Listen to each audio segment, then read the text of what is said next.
Okey. Selepas tu apa berlaku? Kemudian dia buatlah dia punya janaan dia. Sistem dia ni lah. Terus dia pecahkan dalam 4 jenis blok. So dia buat dalam 0 hingga 8. Dia buat nama dia Morning Confidence. Cinematic close-up of an elegant woman in her 40s standing in the office window. Kenapa saya minta dia keluarkan benda ni dalam English?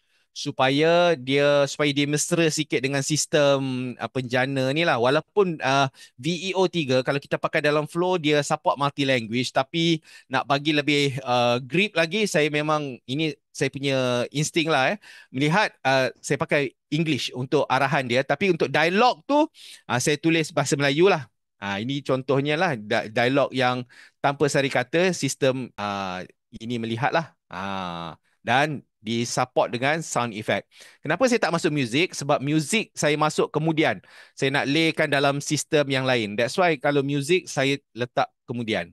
Sebab dalam VEO 3 dia ada keupayaan anda boleh letak muzik sound effect. Tapi sebab kadang-kadang dia bila kita masuk scene yang kedua, kadang-kadang muzik yang dia masuk dengan sound effect kadang-kadang macam tak ngam.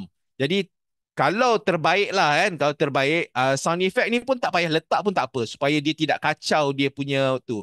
So later on baru anda lapikkan lah sound effect yang anda rasa berkenan. Tadi saya macam nak cepat-cepat, saya jadi just tu je. Cuma sound music saya tak letakkan. Itu sahajalah. Okay, so ini scene pertama. Kemudian dia keluar sistem, dia akan keluar scene yang kedua. Sama juga dengan prompt dia dah bagi, dengan dialognya terus dia keluarkan hasil-hasilnya lah. Okey, saya bagi terus dekat mana ni dia punya, anda boleh telusuri perkara ni. Simple aja benda ni.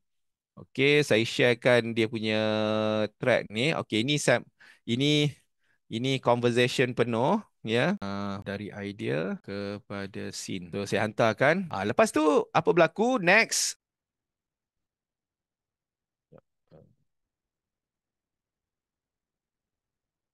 Okey, kemudian sistem sambung lagi, dia buat empat lah. Boleh bayang tak? So dia ada macam 4 keratan lah sekarang ni.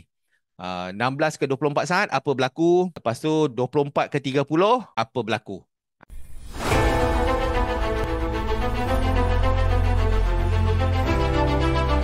Cikgu, masih ramai kat luar sana belum belajar AI. Oh, betul ke? Rugilah kalau tak belajar. Cikgu, kalau tak belajar AI, apa jadi? Jadi tertinggal lah, pesaing kita dah move jauh ke depan, bro. Cikgu, ada tak kelas AI yang cover semua topik? Ada, kelas kita lah Kojul. Siap dapat buku free lagi. Pemodul AI wajib belajar cikgu. Mula-mula asas prompt, lepas tu grafik, video, audio dan marketing guna AI. Subscribe guys, jom nak join SIFY bisnes kami. Guys, sesuai bisnes office dan kegunaan kat rumah. Daftar sekarang. RM30 je guys. Masukkan alamat, kami hantar buku ini ke rumah anda.